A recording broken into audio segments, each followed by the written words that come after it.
நீங்களே my dear CM sir, reels வேற reality வேற நீங்களே சொல்லிட்டு இப்போ நீங்க விடுறது அம்பட்டும் ரீல்ஸ் தான்.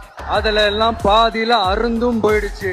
இதுவரைக்கும் நடந்த மாநாடை விட திருச்சி மாநாடு வந்து தளபதி விஜய் அவர்களுக்கு தாவேக கட்சி தலைவருக்கு பெரிய ஒரு மாநாடாக இன்னைக்கு கருதப்படுகிறது. திருச்சியை சந்தித்து நிலைக்கான பார்க்க விஜயின் இந்த திருச்சி மாநாடு இதுவரைக்கும் 2 மாநாடை சந்தித்த விஜய்க்கு 3வதான இந்த மாநாடு மிகப்பெரிய ஒரு கூட்டத்தை அள்ளி கொடுத்திருக்கிறது. இதிலிருந்து பல கட்சிகள் பயப்படும் காலமாக மாறியிருக்கிறது.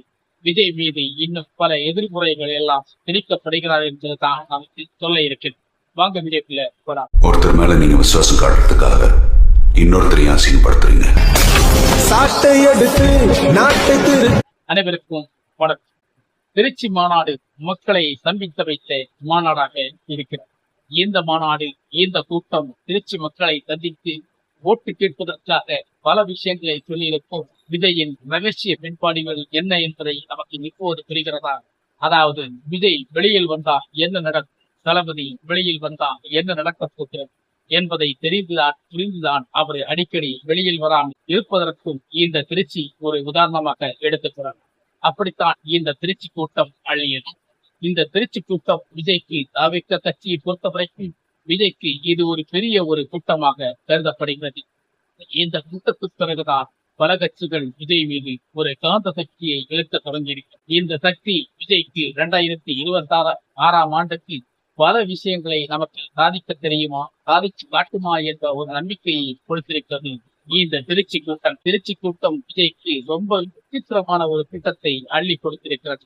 நமக்கு என்னவோ நினைத்தோம், ஏதோ பேசி விட்டோம், இதையெல்லாம் அரசியலுக்கு வருவதற்கான தகுதியே இல்லை என்று நாம் சொல்லிவிட்டோம்.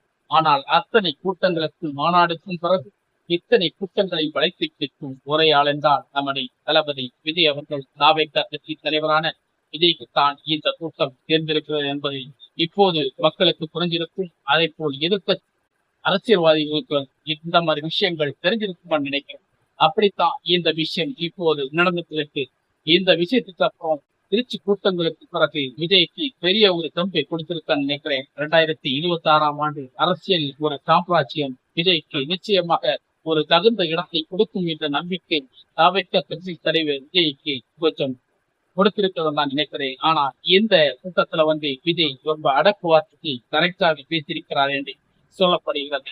இந்த கூட்டம் நிச்சயமாக 2026ஆம் ஆண்டுக்கு விஜயின் பின்னணியாக ஒரு கூட்டமாக மாறுமா அல்லது விஜயின் தலையிடத்தை இதோட மாற்றிக் கொடுக்குமா என்பதை நமக்கு பொறுத்திருந்து பார்க்கலாம். ஆனாலும் திருச்சி கூட்டங்கள் தான் இப்போது மக்கள் மனத்திலும் நம்முடைய தமிழ்நாட்டு மக்கள் உள்ளத்திலும் பெரிய ஒரு ஆதங்கமாக இந்த விஷயம் இப்போது அடிபட்டுக் கொண்டிருக்கிறது. திருச்சி என்பது நமக்கு சும்மா அல்ல.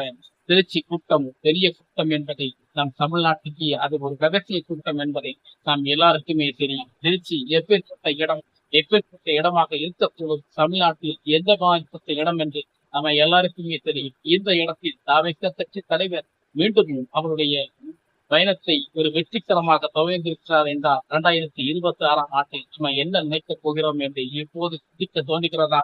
அதுதான் வேண்டும். நம்முடைய அரசு நிலை மாற்றங்களை உருவாக்குவதற்கான பிடி இருக்கிறது. தாவேக கட்சி தலைமையில் பெரிய ஒரு தூக்குதலாக இது இருக்கப் போகிறது என்பது மட்டும்தான் உண்மை. இந்த திருச்சி கூட்டம் விஜய்க்கு ரொம்ப ஆறுதலை கொடுக்கும் என்ற நம்பிக்கை எல்லாருக்கும் இருக்கிறது போல எனக்கும் இருக்கிறது. நமக்கு பொறுத்திருந்து பார்க்கணும். ஓகே, இந்த வீடியோ உங்களுக்கு எந்த அளவுக்கு பிடிச்சிருந்தோ மறக்காம நம்ம சேனலுக்கு சப்ஸ்கிரைப் வைக்கலாம், ஷேர் பண்ணுங்க. மீண்டும் சந்திப்போம். ஒருத்தர் மேல நீங்க விசுவாசம் காட்டுறதுக்காக இன்னொருத்தரையும் அசிங்கப்படுத்துறீங்க.